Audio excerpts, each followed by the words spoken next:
Mga kabunyog, mga kababayan, welcome po sa isang namang episode ng ating talakayan dito po sa aking bagong social media platforms, Attorney Enzo Bunyog. Ito pong YouTube channel ko. Kung hindi pa po kayo nakasubscribe dito sa Attorney Enzo Bunyog, subscribe na po kayo. Mayroon pa po tayong isa pang social media platform sa Facebook or sa Meta. Bago po rin po ito, Informador. Kung hindi pa rin po kayo nakafollow dito, follow na po kayo mga kabunyog, mga kababayan. Dito po, ang maganda dito sa mga bago kong social media platforms na ito, yung naghahanap ng mahaba-habang talakayan, dito po yun. Kasi yung iba ang sabi, attorney, kapapasok ko pa lang, patapos ka na. Pero dito, mahaba-haba po. Kasi maraming topics akong dinidiscuss dito. Tulad nito, pag-usapan natin tong post ni Bato. May pinost si Bato na picture, na kanlong niya yung kanyang apo. Yan, pag-usapan natin yan. Ito rin, naglabas na ng pahayag si Sara Duterte, reaksyon niya doon sa final na impeachment na plunder case. Plunder, bribery, malversation, graft cases laban sa kanya at sa 15 pang iba. Ayun, may official statement na si Sara. Pag-usapan natin 'yan. O itong si itong si Diskaya. Ano ba tong si Diskaya? Alam niyo ba pinagsasabi niya? Nadamay lang daw siya. Sige nga, pag-usapan natin 'yan mga kabunyog, mga kababayan. O ito, nag-post si Bato de la Rosa, mga kabunyog, mga kababayan. Hmm? Um, ang post niyang ito, pinost niya ito kagabi lang. Kagabi. Bigla nga itong kumalat itong post niyang ito. O ngayon, itong post niya, kanlong niya yung kanyang apo, mga kabunyog. O yan, pinost niya ito kagabi lang. Ang sabi niya dito, happy to see you, my apo. Ayan. Ito. Actually, sa mismong Facebook account niya ito, pinost. Happy to see you, my apo. Ano naman talaga yan? Actually, ano na yan? Anong tawag dyan? Excited na excited yan si Bato sa apo niya na yan. Actually, isa yun sa sinasabi niyang reason. Sabi niya, pag napunta ako, nakulong ako sa dahig, hindi ko na makikita ang aking mga apo. O siyempre, yung mga anak niya, malalaki na yan. Pero siyempre, yung apo niya, ano pa siya dyan, excited pa siya dyan. Ah, Ilan pa lang yata yung apo na yan ni Bato Kaya lang, yun talaga yung yan talaga. Dapat naisip niya yan noon. Dapat naisip niya yan noon nung pinapagawa sa kanya ni Duterte yung Tokhang at saka yung Oplan Double Barrel noong War on Drugs, nung PNP chief siya, dapat naisip niya na yan na kapag sinunod niya si Duterte, pwedeng panagutan niya yan pagdating ng panahon. Kawawa ang kanyang mga pamilya, kanyang anak at lalo na mga apo. ha? Yun. Kaya lang, wala na. Sumunod siya kay Duterte.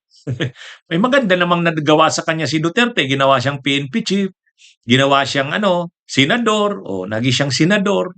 Kay Duterte nga naman yan. Pero ang kapalit naman noon, ngayon, yung ginawa nila ni Duterte noon sa madugong war on drugs, ang daming pinatay. ha? Ayan, pinagbabayaran niya na ngayon. Nagtatago siya ngayon. Senador nga siya, nagtatago siya. Kahit yung kahit yung ano niya diyan sa apo niya, patago pa rin. Patago. Actually, nung isang gabi, nag-post yung asawa niya. 'Di ba? Nag-post yung asawa niya. Ang pinost ng asawa niya, nami-miss niya daw si Bato.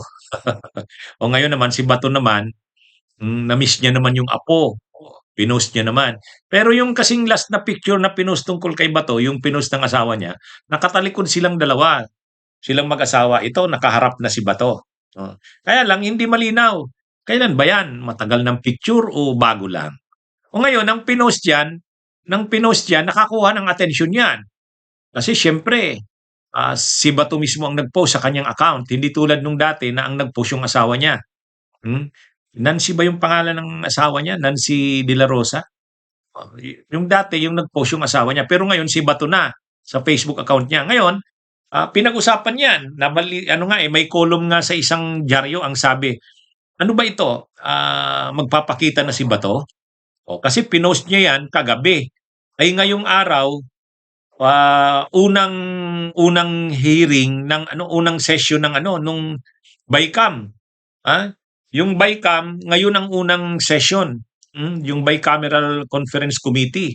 Ay si Bato, dahil siya ang vice chairperson ng Senate Finance Committee, automatic member siya doon sa BICAM. Oh. Kaya nga dapat nandun siya ngayon sa BICAM. Kaya lang, ayun, ongoing yung BICAM, wala si Bato.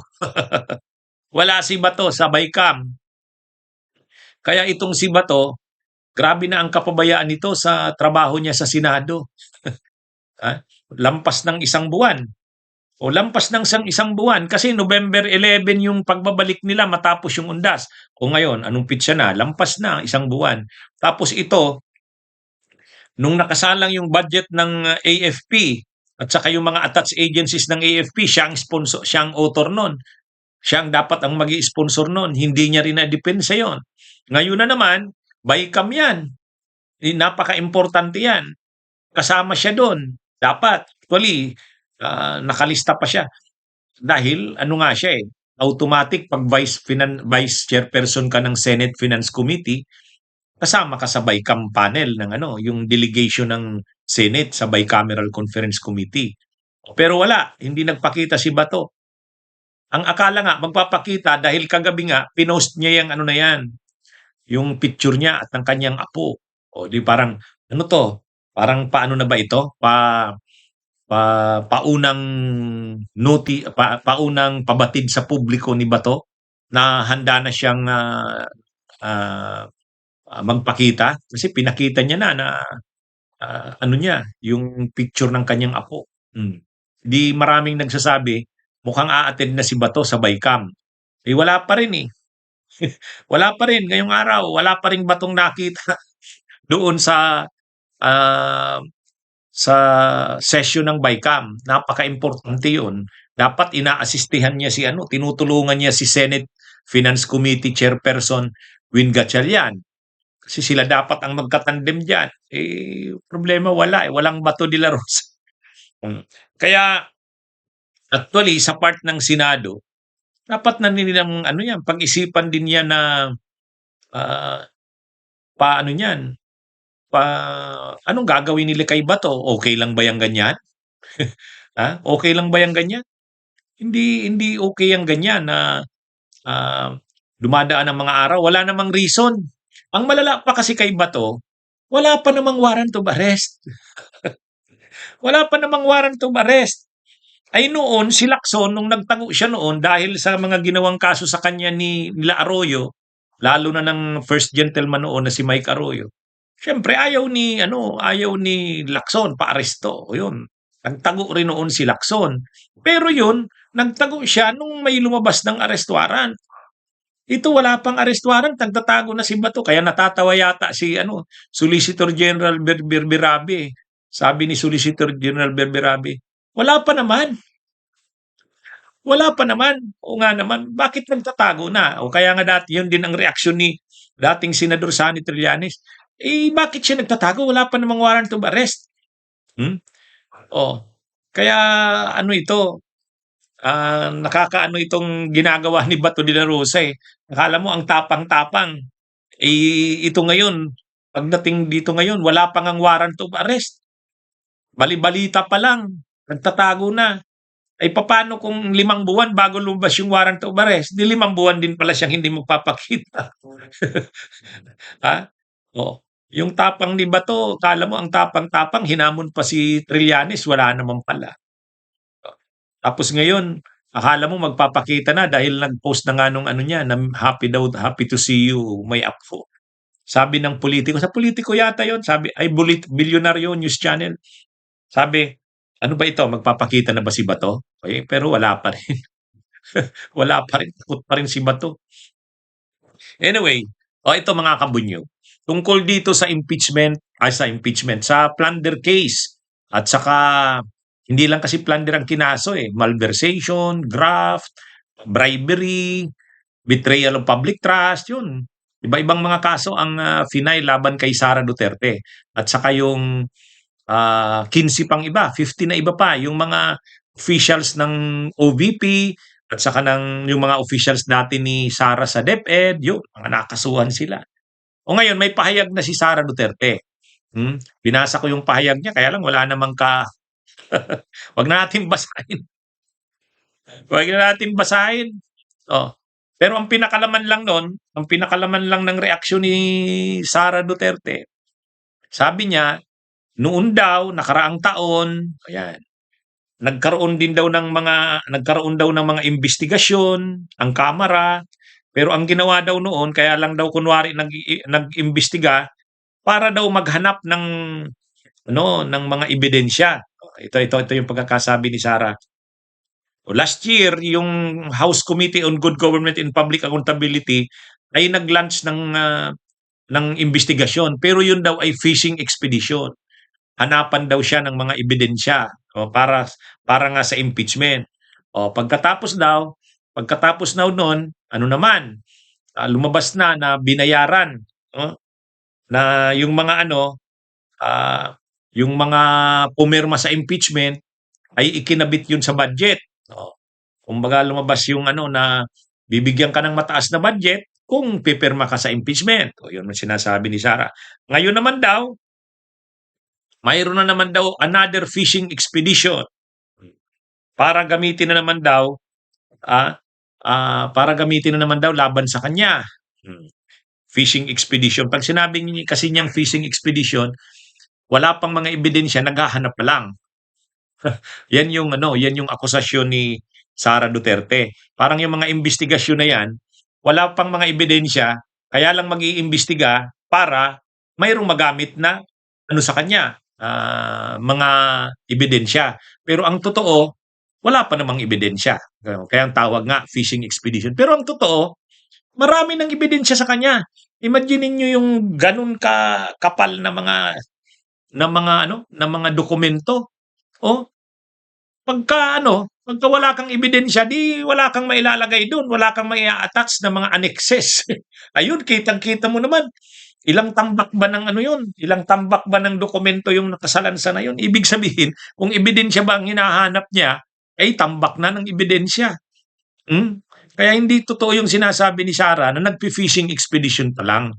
Kasi ang ibig sabihin ng fishing expedition, wala pang ebidensya, kaya mag-iimbestiga kasi maghahanap sa iyo ng ebidensya. Hindi totoo yun.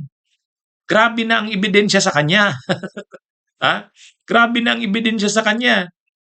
Yung nakita na yun na napaka gabundok na mga dokumento, naka-attach doon yung mga ebidensya laban sa kanya. Kaya hindi totoong walang ebidensya. Sino namang Pangalawa, yung impeachment sa kanya, tambak ng ebidensya na doon. Kaya lang, hindi kasi pinagulong ni Chis Escudero. Yan yung malinaw doon. Hindi nag-proceed yung trial forthwith. Pinatay yung impeachment. Pero yung mga ebidensya at mga testigo naka-ready na. Kung hindi lang dahil doon sa ruling ng Korte Suprema na pinatay yung impeachment kay Sara, ang dami ng ebidensya nakahanda na, yung mga testigo, yung mga prosecutors nakahanda na. Kaya anong sinasabi ni Sara na walang ebidensya? Kaya ito daw mangyaring fishing expedition. Anong fishing expedition? Ano ito mga kabunyog? Yung term kasing fishing expedition, mangingisda ka pa lang. Hahanap ka pa lang kung saan wala pang isdang huli. Maghahanap ka pa lang. Ito ang dami na niyan. Yung sinasabi diyan na ngayon ay lalabas na sa investigasyon ng ombudsman, yung joint bank accounts. Yung joint bank accounts nila ni Digong, hindi naman yun bago eh.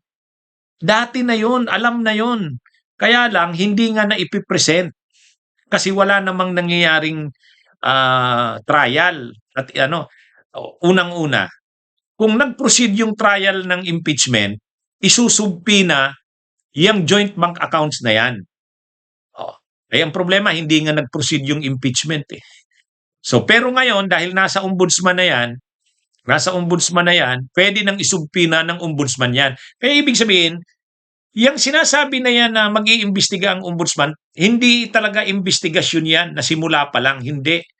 Pero, kukunin ng ombudsman yung mga official na records niyan. ng joint bank accounts na yan. Alam na yan, nakita na yan. Si Attorney Dino De Leon nga nung isang linggo in-interview sa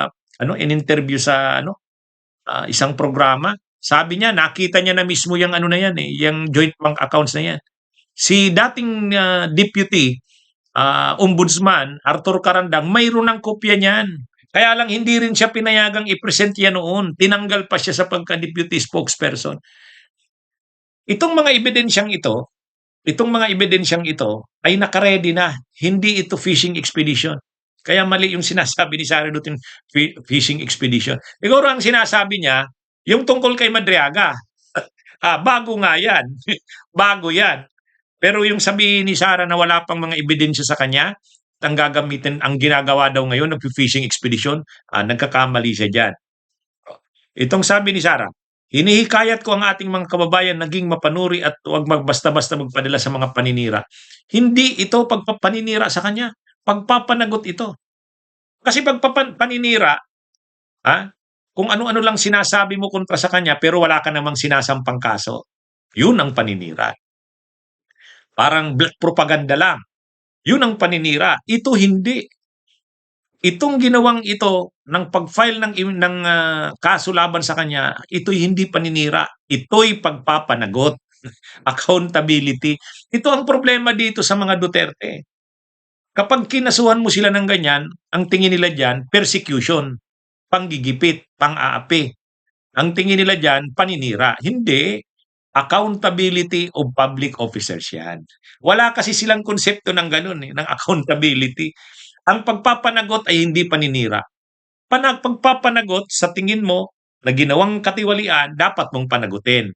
At kung ikaw naman ay naging corrupt, naging tiwali, naglustay ka ng pundo ng bayan, may pananagutan ka sa bayan. Hindi paninira yun. Kundi tama lang yun na mapanagot ka.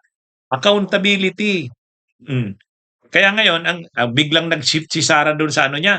Biglang nag-shift dinala ngayon sa sa kahirapan. Sabi niya, patuloy lamang tayong maging matatag sa harap ng pagbagsak ng ekonomiya at walang tigil na pagtaas ng presyo ng bilihin. Patuloy tayong magdasal para sa kapayapaan. Biglang dinala sa issue ng pagtaas ng presyo ng mga bilihin at pagbagsak ng ekonomiya. Totoo naman. Hirap ang buhay ng ating mga kababayan. Kaya nga tayo, linalabanan natin ang katiwalian, linalabanan natin ang korupsyon, at lahat natin pinapanagot. Mga aliado man yan ng Marcos, kayo man yan ng mga Duterte, lahat kayo managot. Ang gusto kasing mangyari ni Sara, ang pinapalabas kasi nila, ito daw pag-file ng impeachment ay ng plunder laban sa kanya, ito daw ay pag-divert ng atensyon. Pag-divert daw ito ng atensyon. Kasi daw mainit na issue yung anomalya sa flood control, para ma-divert daw mula doon sa kanya na naman daw dinala. Hindi yun. Tuloy pa rin ang pagpapanagot sa mga sangkot sa anomalya sa flood control. Tuloy yon. Pero ang mga Duterte rin at yung tulad ng kay Sara sa confidential funds, dapat ituloy pa rin yon. Kasi dati na nating sinulong yung pagpapanagot sa kanya dyan sa anomalya sa confidential funds noong nakaraang taon. Kaya lang, nagagawa ni Chis Escudero, walang nangyari. Tapos pinatay pa ng Korte Suprema. Pero ngayon, itutuloy natin yan. Kasi hindi naman pwedeng dahil lang may sinusulong ngayon na kampanya laban sa katiwalian sa flood control, yung mga kaso ng Duterte, hindi na. Hindi. Pareho natin itutuloy yan. Kasi dapat lahat ng sangkot managot. Hindi lang sa flood control. Pati sa anomalya sa confidential funds. Lahat yan. Dapat managot sila. Mag-alyado man yan ng Marcos, mag-Duterte man yan, o dapat mapanagot silang lahat. Kaya wag niyang gagamitin yung mga rason na sabihin niya, dinadivert daw ang issue mula daw sa flood control, dinadala sa kanila. Hindi yun. Tama lang yun. Hindi pwedeng ititigil yung pagpapanagot sa mga Duterte, lalo na kay Sara, dahil lang mayroon tayong sinusulong na kampanya laban sa katiwalian sa flood control. Pareho yan dapat. Ito, maiba na nga tayo ng topic. Itong si Sara Diskaya, alam ba nitong pinagsasabi nito? Sabi ni Sara Diskaya, nadamay lang daw siya, mga kabunyog. At ang sabi pa nito, nakakaano to si Diskaya eh. Sabi niya, parang makukulong ako. Ano ba yun? Ano pagkasasabi niya? pagkakasabi ni Diskaya, ito, no one is prepared na makulong. Although they call me the flood control queen, pero nadamay lang ako dito sa case na to. Ayoko sana kasing everyone knows my kids, they have ADHD. Husband ko nasa Senate, tapos ako makukulong. Ang hirap. Oh, kumbaga, ano pa siya? Ang tingin niya daw, nadamay lang siya. Ha? Nadamay. Ang tindi naman ito ni Diskay. Nadamay lang daw mga kabunyog mga kabayan. Naniniwala ba kayong nadamay lang siya? Mula pa panahon ni Duterte, namamayagpag na sila itong mga Diskaya. Hmm? Sa katunayan, ano ba yung mga ito yung nalaman pa lang natin na lumabas ano? Panahon ni Duterte, nag-joint venture sila ang mga Diskaya at saka yung pamilya ni Bongo. Yun, ilang billion ba yun? Panahon ni Duterte, joint venture ha. Oh, ibig sabihin, pinaburan sila nung panahon ni Duterte at yung pamilya ni Bongo. Hmm? So ano na yon? Isa pa, yung kinasuhan ngayon si Diskaya, tungkol yan doon sa ghost project sa Davao Occidental, sa bayan ng Jose Abad Santos. 96 million pesos. Oh, kailan na naman yan? Panahon na naman yan ni Duterte. 2022 GAA yan eh. Oh, 2022 GAA. 2022 General Appropriations Act. O di panahon ni Duterte yan. Kasi ang pumirma sa 2022 GAA ay si Duterte pa. Kaya napaboran siya doon. Napaboran siya doon, panahon ni Duterte. Kaya lang, yung 96 million na yan sa Jose Abad Santos Davao Occidental, ghost. Ghost yung project. Oh. Binisita ng ICI at saka ng DPWH, wala naman. Pero completed na yung project at fully paid na sila. Oh, yan yun. Ngayon, sasabihin mo, nadamay ka lang. Pwede ba yun? Pwede ba yung nadamay ka lang, na ghost yung project? Ibig sabihin, naningil ka, ikaw yung contractor, mga Diskaya, nabayaran kayo ng full, hindi naman kayo nag-construct, wala naman kayong trabahong ginawa. Tapos sasabihin mo, nadamay ka. Pwede ba yon? Hindi mo alam na ghost project pala yon? Kayo yung nanalo sa bidding noon kasi kayo yung pinaburan, yung Diskaya, yung St. Timothy, pangalan dito kay Sara Diskaya. Nagbilling sila kahit wala naman silang trinabaho. Nakolekta nila yung 96 million. Oh. Siyempre, pagkakolekta nila noon, binigay na nila yung parte ng mga nung mga officials ng gobyerno na kasabwat nila diyan. Oh. Sila naman dahil sa kanila nakapangalan yung kontrata, di silang nagbilling yan, silang nanigil yan. Yung mga officials ng DPWH nag-certify naman na completed ang project kahit hindi naman para makapag-billing. O ngayon, ang problema, pumutok itong mga investigasyon nito, nang binisita ng ICI, nagsisimula pa lang trabahuhin. Ibig sabihin, hinahabol, ginagawan sana ng solusyon. Samantalang, ang report, 2023, completed na yung project. Tapos ngayon, pagpunta ng ICI doon, may construction. Nagsisimula pa lang. Kaya paano naman sinasabi ng mga nitong ni Diskaya, nadamay lang? Nadamay saan? Oh, kahit nga yung mga project sa Bulacan, involved din naman sila. Oh. Kaya yung ganun kalaki nung sinalang sila sa investigasyon sa Kamara, inamin nitong mag-asawang Diskaya, yung paglaki ng kanilang income, yung kanilang assets, yung kanilang assets, inamin din nila na sobrang lumaki sila panahon ng Duterte, mga 2017, 2018. At nagpatuloy sila sa panahon ng Marcos. Bakit sila nagpatuloy sa panahon ng Marcos? Kasi ibig sabihin yan, yung mga DPWH officials, nagustuhan sila. Siguro ang laki talaga ng binibigay nila at saka talagang wala pa yung projects, binibigay na nila. Hindi pa nakakapag-billing, nagbibigay. Yan yun. Oh. Kaya nga, mayabang na din sila si Diskaya, itong Sara Diskaya. Nagpa-interview kay Corina, kay Julius Babaw, pinagmalaki niya yung kanyang mga fleet ng mga luxury cars. Binili niya daw yung Rolls Royce na yun dahil nagustuhan niya lang yung payong. Di ba? Tapos yung mga yung mga biniling mga pang-fungsoy ba yun sa galing China, ang mamahal nun. Millions. Pero sa kanila yon, parang sa kanila normal na yon. Kaya ngayon, ang problema dito kay Sara Diskaya, Hindi siya naniniwalang wala silang ginawang masama. Hindi siya naniniwalang may ginawa pala silang masama. Para sa kanila, wala silang ginawang masama. Sila ay nagninegosyo lang, nagsikap sila, nagtiyaga sila, at kung ano man yung naabot nila, ay pinaghirapan nila yan. Para rin itong saldi ko eh. Para rin saldi ko. Ang lumalabas parang saldi. Na sabi ni saldi ko, biktima lang siya, ginamit lang siya, o siya lang ang nag-deliver ng mga ng mga pera, pero wala daw siya doon nakuha kahit piso. O ito naman si Diskaya ganun din, nadamay lang siya. Hindi, sabi niya, parang kung makukulong man ako, kung makukulong, paano mo nasabing kung makukulong? Talagang makukulong ka. Ang lagay na yan, hindi mo alam na makukulong ka. Ay, matindi ito mga. Tapos naawa siya sa kanyang mga anak dahil mga ADHD daw. May ADHD. Hmm? Naawa ka sa mga anak mo. Dapat naisip niyo yan noon.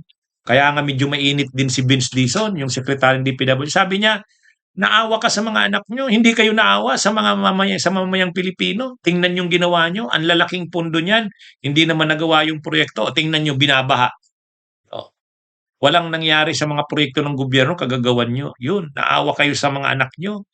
Pero hindi kayo naawa sa mamamayang Pilipino. Yan yun. Okay, mga kabunyog, mga kababayan, magandang araw po sa inyong lahat.